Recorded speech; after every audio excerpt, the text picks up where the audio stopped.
Кашель. Простые средства борьбы с ним. Друзья, меня с детства приучили очень быстро снимать воспалительные процессы, в том числе кашель. Как избавиться, да?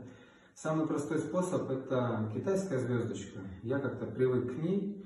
Или любой крем разогревающий, который на основе, соответственно, вот этих эфирных масел, эвкалипта и так далее. Наносим на зону гланд, зоны височной области, межбровья, переносица, в район носика под губную складку и, соответственно, воротниковая зона шейного отдела. Хорошо расстелить звездочкой можно мечевидный отросток и межреберье.